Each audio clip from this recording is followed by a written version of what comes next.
meus amigos e minhas amigas, nesta reta final do segundo turno, decidi escrever esta carta pública ao povo evangélico. A grande maioria dos brasileiros e brasileiras que viveram os 8 anos em que fui presidente da República sabe que mantive o mais absoluto respeito pelas liberdades coletivas e individuais, particularmente pela liberdade religiosa. Como todos devem se lembrar, no período do meu governo, tivemos a honra de assinar leis e decretos que reforçaram a plena liberdade religiosa. Destaco a reforma do Código Civil, assegurando a liberdade religiosa no Brasil, o decreto que criou o dia dedicado à Marcha para Jesus e ainda o Dia Nacional dos Evangélicos. Mantenho o mesmo respeito e o mesmo compromisso que me motivou a apoiar essas conquistas do povo evangélico.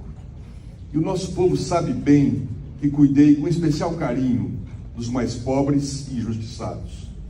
E assim, sob as bênçãos de Deus, meu governo contribuiu para melhorar a vida de milhões de famílias brasileiras. Sempre penso nesse sentido no trecho bíblico que diz: a verdadeira religião é cuidar dos órfãos e das viúvas em suas dificuldades. Tivemos, entretanto, um período em que mentiras passaram a ser usadas intensamente com o objetivo de provocar medo nas pessoas de boa fé e afastá-las do apoio a uma candidatura que justamente mais as defende. Por isso, senti a necessidade de reafirmar meu compromisso com a liberdade de culto e de religião em nosso país. Todos sabem que nunca houve qualquer risco ao funcionamento das igrejas enquanto fui presidente. Pelo contrário, com a prosperidade que ajudamos a construir, foi no nosso governo que as igrejas mais cresceram, principalmente as evangélicas, sem qualquer impedimento, e até tiveram condições de enviar missionários para outros países. Não há por que acreditar que agora seria diferente. Posso lhes assegurar, portanto, que meu governo não adotará quaisquer atitudes que firam a liberdade de culto e de pregação ou criem obstáculos ao livre funcionamento dos templos. Envio-lhes esta mensagem, portanto, em respeito à verdade e ao apreço que tenho a esse povo crente no verdadeiro Deus da misericórdia e a seus dedicados pastores e pastoras. Se Deus e o povo brasileiro permitirem que eu seja eleito, além de manter esses direitos, vou estimular sempre mais a parceria com as igrejas no cuidado com a vida das pessoas e das famílias brasileiras. Sei muito bem que em todas as regiões do Brasil há igrejas com irmãos e irmãs que trabalham ativamente nas suas comunidades com a propagação do Evangelho e com o cuidado do povo, dedicando-se a tornar mais leve os fardos espiritual e social de milhões de pessoas. Declaro meu respeito e minha admiração pela fé, dedicação e amor com que os evangélicos realizam sua missão, seja na área da difusão do Evangelho, seja na área da assistência social, da proteção da infância, da juventude, das mulheres, dos idosos e das pessoas com deficiência. Da mesma forma, é bem-vinda a participação de evangélicos nas diversas formas de participação social no governo, como conselhos setoriais e conferências públicas. Em meio a este triste escândalo do uso da fé para fins eleitorais, assumo com vocês este compromisso. Meu governo jamais vai usar símbolos de sua fé para fins políticos partidários, respeitando as leis e as tradições que separam o Estado da Igreja, para que não haja interferência política na prática da fé. Esse é o ensinamento que a própria Bíblia nos dá: andar pelo caminho da paz com todos. Jesus nos mostra que a casa dividida não prospera. A religião é para ser respeitada e vivida de acordo com a livre escolha de cada pessoa. Portanto, a tentativa de uso político da fé para dividir os brasileiros não ajuda ninguém, nem ao Estado, nem às igrejas, porque afasta as pessoas da mensagem do Evangelho. Pois Jesus nos ensinou liberdade e paz, respeito e união. É disso que precisamos.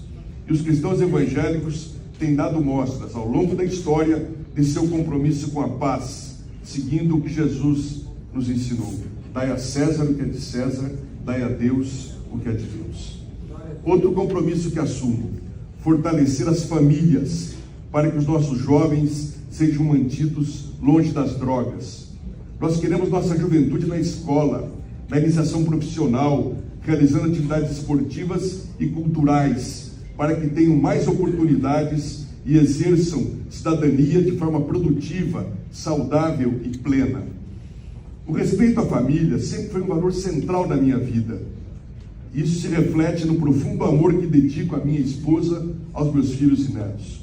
Por isso compreendo o lugar central que a família ocupa na fé cristã. Também entendo que o lar e a orientação dos pais são fundamentais na educação de seus filhos, cabendo à escola apoiá-los, dialogando e respeitando os valores das famílias, sem a interferência do Estado. A preocupação com as famílias brasileiras deve ser integral. O povo brasileiro está numa condição de desespero e precisaremos muito da ajuda das igrejas para, o quanto antes, reverter esta situação. De nada adianta se dizer defensor da família e, ao mesmo tempo, destruí-las pela miséria, pelo desemprego, pelo corte das políticas sociais e da moradia popular. Queremos dar às famílias prosperidade e segurança. O lar é a garantia de proteção. É inaceitável que milhões de brasileiros e brasileiras não tenham um teto. Por isso, vamos retomar o vitorioso programa Minha Casa Minha Vida com toda a intensidade, para que todas as famílias brasileiras tenham uma casa onde possam viver com segurança e dignidade. Nosso governo implementará políticas públicas consistentes para que nenhuma família brasileira enfrente o flagelo da fome. Sobretudo, não pouparei esforços para que possam adquirir os necessários e suficientes meios para viver dignamente por seu trabalho, sem ter que depender da ajuda do Estado. Nosso projeto de governo tem compromisso também com a vida plena em todas as suas fases. Para mim, a vida é sagrada, obra das mãos do Criador, e meu compromisso foi e será sempre com a sua proteção. Sou pessoalmente contra o aborto e lembro a todos e todas que este não é um tema a ser decidido pelo Presidente da República, e sim pelo Congresso Nacional. Meus queridos e minhas queridas, peço que recebam essas palavras como uma demonstração do meu desejo sincero de servir, de ajudar e trabalhar pelo bem de nosso país. Estejam certos de minha estima e meu compromisso com todo o povo cristão do nosso país. Reitero meu compromisso, que é o mesmo de vocês: paz, união e fraternidade entre todos os brasileiros e brasileiras. Com as bênçãos de Deus, haveremos de honrar nossa dupla condição de cidadãos e cristãos, pois não há contradição entre elas quando o propósito é servir, buscando a paz e o entendimento. E digo tudo isso com muito amor pelo nosso querido Brasil e pelo povo brasileiro. Nisto conhecerão todos que sois meus discípulos, se tiverdes amor uns pelos outros. Juntos pelo Brasil. Luiz Inácio Lula da Silva.